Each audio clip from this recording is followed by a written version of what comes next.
বাড়ি দিয়ে আসলাম ১ বছর হয়ে গেল, কিন্তু এখনো বাড়ি যেতে পারলাম না। মাঝে মাঝে যখন ইচ্ছে লাগে তখন মারে দেখে কিন্তু আকাঙ্ক্ষাটা মিটিয়ে নিই। এই ভিডিওটা করেছি হলো ২২ তারিখে। আজকে হলো অক্টোবর ২২ তারিখে। আগের বছর এই তারিখে এই দিনেই কিন্তু এই জায়গাটা এসেছি। এই দিনে বলতে ভুল কথা, এই তারিখেই কিন্তু এই জায়গায় এসেছি। আর দেখতে দেখতে দেখো ১ বছর হয়ে গেল, কিন্তু এখনো বাড়ি যেতে পারলাম না। আজকে অনেক কষ্ট লাগতেছিল। কি করব বলো, করার কিছুই নাই।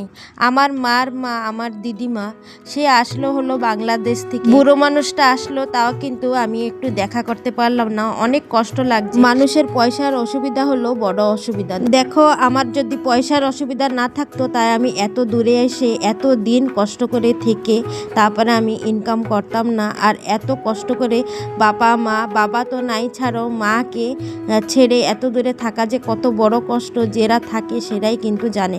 কিন্তু আমার পরিস্থিতি এতটাই খারাপ যে আমি যেতেও পারলাম না। অনেক খারাপ লাগছে।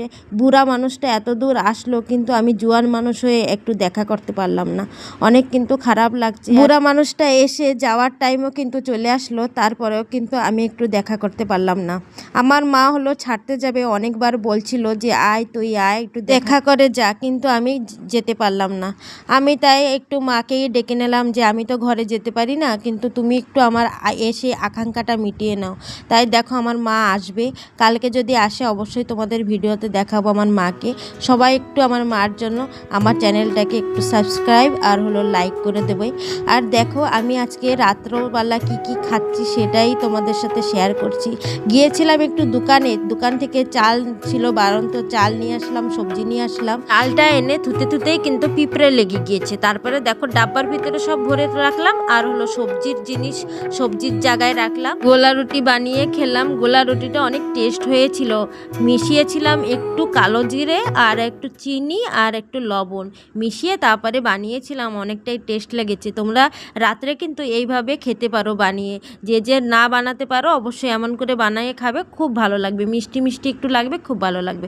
তারপরে দেখো, রাত্রের নিত্য কাম, এটা তো সবারই থাকে, সব লেডিসের, জেন্টসেরও থাকে, খালি লেডিস বলতে না। দেখো, এই যে মুখ টুক হাত পা ধুয়ে এখন শোবো, তার আগেই কিন্তু নাইট ক্রিম লাগাচ্ছি। আমি কোন কোম্পানির নাইট ক্রিম লাগাচ্ছি সেটা কিন্তু তোমাদের সাথে শেয়ার করলাম। আর তোমরা কোন কোম্পানির নাইট ক্রিম লাগাও অবশ্যই কিন্তু কমেন্ট করে জানিও, তাই আমি জানতে পারবো। আর কোন কোম্পানির সবথেকে বেস্ট নাইট ক্রিম সেটাও কিন্তু একটু কমেন্ট করে জানিও। এখন শোয়ার টাইম চলে এসেছে, শুয়ে পড়লাম। শুভরাত্রি, বাই বাই, সবাই ভালো থাকো।